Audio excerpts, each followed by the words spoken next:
बिस्मिल्लाहिर्रहमानिर्रहीम अल्लाह सल्लल्लाहु अलैहि वसल्लम मोहम्मद व सैयदना मोहम्मद। आज हम बात करने लगे हैं सुकरात की, ठीक है। और हम देखेंगे कि सुकरात जो है वो कौन था, उसकी फ़िलासफ़ी जो है वो एक्चुअली में क्या थी। और ये वेस्टर्न पॉलिटिकल थॉट्स में हमारा फर्स्ट जो है वो फ़िलासफ़र है जिसको हम डिस्कस करने जा रहे हैं अपने इस लेक्चर के अंदर। तो चलिए स्टार्ट करते हैं। सबसे पहली बात तो ये समझिएगा कि सुकरात क्या है जी। सुकरात जो है वो एक वेस्टर्न फ़िलासफ़र था, यानी कि उसे वेस्टर्न फ़िलासफ़ी का बाप भी कहा जाता था। जी हाँ जी, father of the western philosophy. इसके अलावा जो उसकी टीचिंग्स थी, वो टीचिंग्स हम तक जो पहुंची हैं वो प्लेटो के थ्रू पहुंची हैं, जो उसका शागिर्द था सुकरात का। क्योंकि सुकरात ने खुद इट्सेल्फ कुछ भी नहीं लिखा, जितना कुछ हमारे तक पहुंचा वो सारे का सारा दूसरे लोगों के थ्रू हम तक पहुंचा कि भाई सुकरात जो है उसके ये ख्यालात थे, उसकी ये सोच थी, ये सारा कुछ।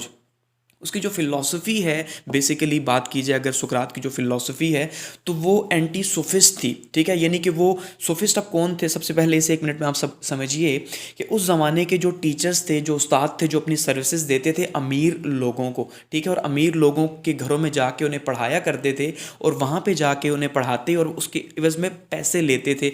तो वो लोगों को जो है उस टाइम पे जो एथेंस की सोसाइटी थी, जो ग्रीक की सोसाइटी थी, उसको पढ़ा रहे थे। और जो चीज़ें वो पढ़ाते तो वो कुछ और थी, क्योंकि वो ज़ाहिरी बात है वो वेल्थ का पढ़ाते, मटेरियल लाइफ का पढ़ाते। जबकि सुकरात जो है एज ए फ़िलासफ़र जो है वो इन चीज़ों के बिल्कुल अगेंस्ट था, क्योंकि वो इन चीज़ों को हकीकत में असल नहीं समझता था। तो वो उनकी जो सुकरात की जो फ़िलासफ़ी थी वो सारी की सारी उन सोफिस्ट के जो ज़माने के टीचर्स थे उनके ख़िलाफ़ थी, उनके अगेंस्ट थी। यानी वो क्या कहा करते थे कि भाई सक्सेस क्या है, वो ये मानते कि वेल्थ यानी कि बहुत सारी दौलत, फेम, बहुत ज़्यादा शोहरत और पावर और जो ताकत है, ये जब मिलते हैं तो एक शख्स जो है वो कामयाब होता है। और वो हर एक को, जो सुफिस्ट थे, वो हर एक को उकसाते कि भाई आप जो है वो ये चीज़ें हासिल करें अगर आप कामयाब होना चाहते हैं। तो ये तो मटेरियल लाइफ हम जानते हैं आज भी ऐसा ही है, लेकिन सुकरात जो है वो इसको हकीकत में असल कामयाबी नहीं समझता था। वो ये समझता था कि जो असल कामयाबी है वो नॉलेज हासिल करने में और एक अच्छी ज़िंदगी जीने में, यानी एक मॉरल लाइफ जीने के अंदर जो है वो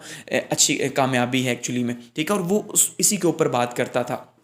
अब अगर बात करें हम कि फ़िलासफ़ी क्या थी एक्चुअली में, जो सुकरात की थी, जो कि बिल्कुल अगेंस्ट थी सोफिस्ट के, कि सोफिस्ट थे कि भाई जो स्टैंडर्ड है मोरालिटी का, यानी अच्छाई या बुराई का, वो कुछ भी नहीं, यानी जो जिस तरह उसको एक्सप्लेन करे वो कर सकता है, ये सोफिस्ट मानते थे। लेकिन सुकरात ने कहा ऐसा हरगिज़ नहीं भाई। क्या कहा? ऐसा हरगिज़ नहीं, बल्कि जो मॉरली राइट एंड रॉन्ग है वो यूनिवर्सली मौजूद है। ये हम तक है कि हम उस सच्चाई को कैसे ढूंढते हैं कि भाई क्या सच है और क्या सच नहीं। ये सुकरात का मानना था, सबसे इंपॉर्टेंट चीज़, ठीक है। इसके अलावा अगर हम बात करें तो सोसाइटी में जो बुरी चीज़ें आ चुकी थी, क्योंकि सोसाइटी तो नेकी को मानती नहीं थी, जबकि सुकरात जो है वो बात ही कर रहा था नेकी के ऊपर कि भाई नेकी जो है वो हकीकत में मौजूद है।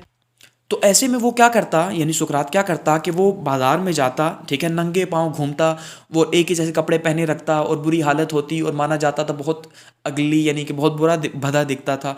तो बाज़ार जाता और जाके वहाँ पे लोगों से क्वेश्चंस करता कि अरे भाई बात तो सुनिए जी, बताइए जनाब ये नेकी क्या है, अच्छा ये नॉलेज क्या है, अच्छा इंसाफ क्या है, जस्टिस, व्हाट इज़ जस्टिस। यानी इस तरह के वो क्वेश्चंस करता लोगों से और लोग आगे से जवाब देते, ठीक है।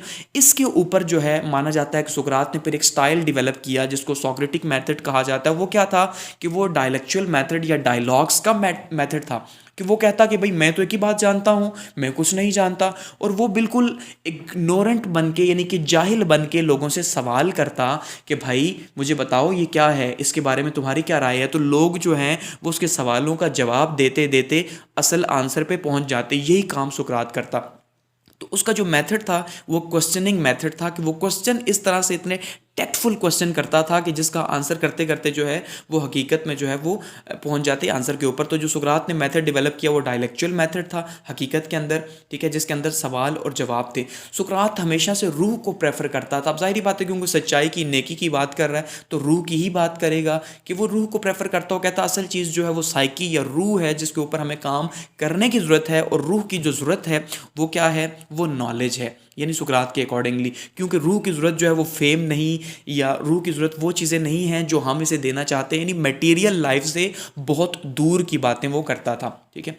अब अगर उसकी सोच को हम देखें तो वो एक बात को आप समझिएगा कि वो जैसे कहते हैं शराब के बड़ा खिलाफ था, क्योंकि वो कहता है जी शराब क्या है, शराब अगर आपको वक्ती तौर पे एक प्लेयर देती है और आपको आपकी स्टेट ऑफ माइंड जो है वो चेंज कर देती है शराब, ठीक है, कि आपने शराब पी, अब आप क्या हुआ कि आप जो है वो थोड़े टाइम के लिए इस दुनिया से परे आपका दिमाग चला गया, लेकिन हकीकत यह है कि फिर कुछ टाइम गुजरेगा तो वो चीज़ वापस आ जाएगी, आपका स्टेट ऑफ माइंड जो है वापस आएगा। तो सुकरात क्या कहता कि भाई ये जो है हकीकी खुशी नहीं, यानी कि शराब पीना कोई हकीकी खुशी नहीं। हकीकी खुशी ये है कि आप एक अच्छी ज़िंदगी गुजारो ताकि आप हर टाइम उस सुरूर के अंदर रहो, उस मज़े के अंदर रहो जो वो महसूस करता था। नंगे पाँव, फटे पुराने कपड़े, बाज़ारों के अंदर घूम रहे, लोगों से सवाल पे सवाल किए जा रहे हैं, ठीक है। वो कहता था मुझे भाई एक ही काम आता है कि मेरा बाप स्टोन कटर था तो मुझे लोगों के ख्यालात को तराशना आता है, ठीक है, सुकरात के बकौल। और साथ में ये कहता हूँ मुझे नए ख्यालात को जन्म देना आता है, जैसे मेरी माँ जो मिडवाइफ थी, दाइया थी, तो वो नए बच्चे को जन्म देती है, तो वैसे मैं नए ख्यालात को जन्म देता हूँ। तो वो इस तरह की सोच जो है वो रखता था। तो एट दी एंड फिर क्या हुआ कि उसके ऊपर इल्ज़ाम लगा कि भाई तुम जो हो वो नौजवानों को ख़राब करते हो, क्योंकि उस ज़माने के जो खुदा थे, ग्रीक गॉड्स जो थे, उनको मानने से इनकार कर दिया सुकरात ने कि भाई ये तो हकीकत नहीं, ये तो हकीकी खुदा नहीं है, ठीक है, हकीकी खुदा कुछ और है, और ये जो सोसाइटी है ये भी हकीकी सोसाइटी बिल्कुल नहीं। तो उस इल्ज़ाम में कि भाई ये नौजवानों को जो है वो ख़राब कर रहा है, तो इस इल्ज़ाम में जो एथेंस की अदालत थी, उस अदालत ने जो है उस पूरे मजमे ने 399 BC के अंदर जो है वो एग्जीक्यूशन की सज़ा सुनाई। यानी कि अब क्या सज़ा सुना दी कि भाई इसको जो है वो जहर का प्याला दे दिया जाए। यानी उस ज़माने में दो फेमस सज़ाएं थी, एक ये कि भाई आप या तो इलाका छोड़ के चले जाएं, ठीक है, और दूसरा ये कि आप जहर का प्याला पी लें। तो सुकरात को उसके चाहने वालों ने ये कहा कि भाई देखो ज़िंदगी इंपॉर्टेंट है, तुम ऐसा करो, तुम छोड़ दो, इलाका छोड़ दो, चले जाओ यहाँ से। तो सुकरात ने कहा क्या तुम ये चाहते हो कि जिस सच्चाई की वजह से मैं यहाँ तक पहुँचा हूँ तो मैं उस सच्चाई को जो है वो गलत कर दूँ, गलत साबित कर दूँ, और लोग ये कहें कल को कि भाई मैं झूठा था इसी वजह से भाग गया। उसने कहा ये हकीकी ज़िंदगी है ही नहीं, ये जो ज़िंदगी हम जी रहे हैं ये तो हकीकत है ही नहीं, और मैं हकीकत जान चुका हूँ तो मैं जी के क्या करूँगा, मैं सच्चा हूँ इसलिए मैं ये जहर का प्याला पीऊँगा। और इस तरह उसने 399 BC के अंदर जहर का प्याला पिया और यहाँ से रुखसत हो गया। लेकिन हकीकत ये है कि उसकी मौत ने आज तक उसको ज़िंदा कर दिया,